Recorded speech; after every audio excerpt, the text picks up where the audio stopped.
Hello YouTube, Devin here again, and this here is going to be on a helmet, the same helmet that I did yesterday, but I really got some of my facts jumbled up about the helmet video yesterday, so I pulled that one and I'm going to redo it today. Now, the helmet you see before you is probably my favorite version of the M1, my favorite clone of the M1 as they're called, still being the two-piece design.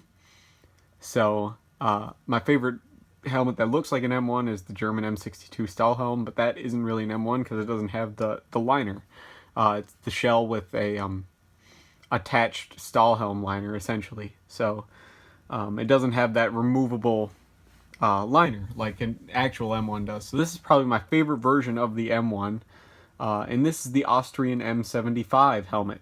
And it's an M1 clone that came relatively late to the game. By this point, most of the other European countries that have adopted an M1 design have had them for like 10 years, at least at this point. So Austria is pretty late to the game, and you can see that in some of the features of this helmet. This helmet is probably the epitome of the M1 helmet.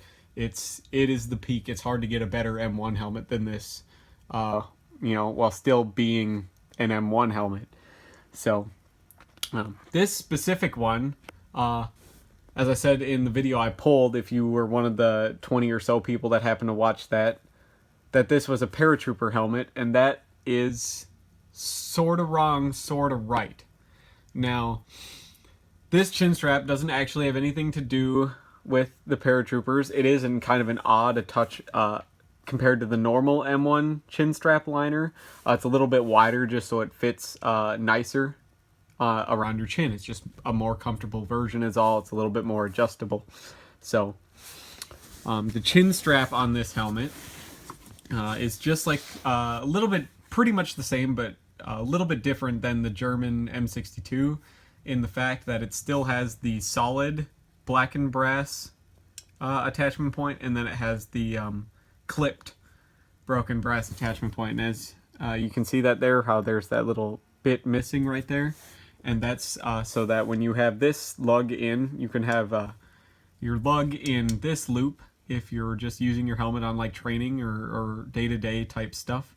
But when you go into an area where there's a potential to be explosives or blast stuff, you can have it put into this one, so that way when you're wearing your helmet, in the event of a blast, the lug has the ability to slide out instead of staying firmly attached to your head, where your helmet is bowl shaped and it'll catch all that shock and it'll transfer that shock into your head. So that is a very good design. And the only difference really between this one and the German one is the German one had them all both in the same loop right here, whereas the Austrians have them offset from each other. So we'll get into the liner on this one now. And the liner, right off the bat, looks like a Stahlhelm, and that's because it's influenced off the Stahlhelm liner. And this is pretty beat up looking, I know, and that's because it's very, very hard to find them in really good condition in my size, which is size 56 to 58, which was the most common size used. So this one's actually in pretty good condition compared to a lot of the other ones I've seen. So how you adjust it between size 56 and 58 is right behind this seam. Beneath the leather here is a little slider buckle with a nylon strap that runs all the way around, and you can just adjust the tightness, the circumference of it there. So I have it at about a 57 because it seems to run a little bit large. So, and it's adjusted by a drawstring at the top through all these little rings. But unlike a Stahlhelm, it has this kind of nylon cotton overlapping cross of fabric back here, which helps just kind of release some of the stress that these tongues would experience during combat. So it helps to reinforce the helmet liner because the helmet liner is made out of very thin thermoplastic. It's not like the US version of the M1 helmet liner, which is made out of high pressure type fabrics and resins. This is just a molded piece of thermoplastic. So it's not held in with anything other than the chin strap here. So, and there's two versions of the liner, and well, actually, there's 4 versions of the liner, and we might as well do all of them because we got to get into explain how this is kind of sort of a paratrooper helmet and sort of not. But the early ones have cork spacers. The later ones have plastic spacers as far as infantry liners go. And now we can get into what the paratrooper ones do. And you can find the paratrooper ones with cork, and you can find them with plastic spacers like that too. And the only difference between an infantry helmet and the paratrooper helmets, because before these came along, the Austrian paratroopers used East German paratrooper helmets. But rather than buying East German paratrooper helmets, they just decided to convert a lot of these over to paratrooper helmets. And how they did that is, first of all, there's 2 versions of the shell here. And this is the late version of the shell with the clips on it. They made sure that all the paratroopers got the helmets with the clips because it holds the liner in better. There's versions without clips. And early versions of the paratrooper liner would be just this normal liner, but it would have like a leather cover that would go in between the steel shell and the plastic shell, and have big ear and neck flaps that would come down that would be held in place with a little tie, and then you would wear your steel helmet chin strap over that, so to hold it in place while you jumped. And later versions had the leather piece riveted right into the liner shell. So this one could have technically been a paratrooper helmet. It's just missing that leather cover that would go over the liner. But it's also can be a standard infantry helmet. You could find standard infantry helmets with these little clips as well. And with this same exact liner. So it's really a toss-up. If I do ever find that leather cover, I'll put one in here. I'll put it in here, and so that way it'll be a paratrooper one. But other than that, it's not that much different from kind of a late war M1 style actual helmet shell. It's a rear seamed, pinch welded. There's a little bit of rust right around the welds there. Has swivel bales. The liner's still attached by those little black and brass lugs and the keyhole type mounts. So this is not very different from an M1, but it has a lot of added features it borrowed from a lot of the other clones and types of the M1, which I really like a lot, which why this ends up being my favorite version of the M1. It's also extremely comfortable compared to the M1 because nothing cuts into your head. It's got a nice leather sweatband / crown, so it distributes weight really nice. It's just great.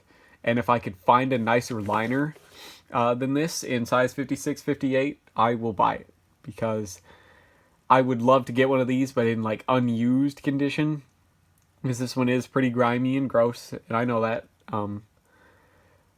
But if you happen to know somebody that has one of these, now that you've seen one, this isn't a well-known helmet. There's not a lot of information out there on these. There isn't really a collector's market for them either. They were used by the Austrian Bundesheer, which isn't Bundeswehr.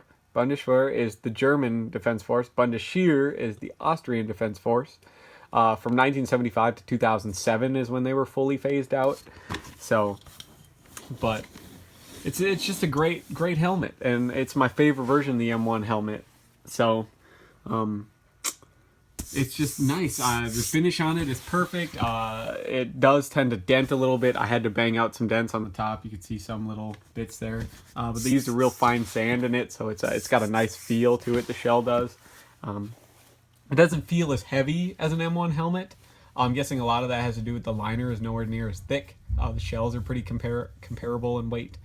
So I will leave this video here. Hopefully everyone that watched this video, that watched the first video of this helmet, will watch the second video of this helmet, the redid one, because I messed up I missed a lot of information on the first one. So I hope you understand and bear with me here that I put this video out again. I'll still do another helmet video after this for today, since this one was technically for yesterday. I'm starting to run out of a lot of helmets though, a lot of the ones that I really want to put up here, because I'm really putting ones up that don't have a lot of information on them. So, well, here in the US anyways, there's not a lot of information on them. So, I'll probably do some comparisons and some other stuff like that. If you guys want to leave a comment for any suggestions for future videos, or if you want to have 2 helmets that I have in my previous videos that you would like to see compared. I'll get a whole big list of facts between those two, and we'll do a big comparison. If you're looking to buy a helmet and you want a very good recommendation, feel free to message me. I can help you out with sizing and everything like that, since I have helmets from pretty much every continent and every country. So, and we will leave the video here then. Hopefully you guys liked this video, and if you're new, please subscribe. I'll take the second to thank all of my very recent new subscribers. This channel's only been up about a month, and it's getting close to 40 subscribers already, which is way better than I thought it would be. So I want to thank you so much for that, and for all the support you guys have shown me in the comments and everything like that. And I will see you guys in the next video. Bye.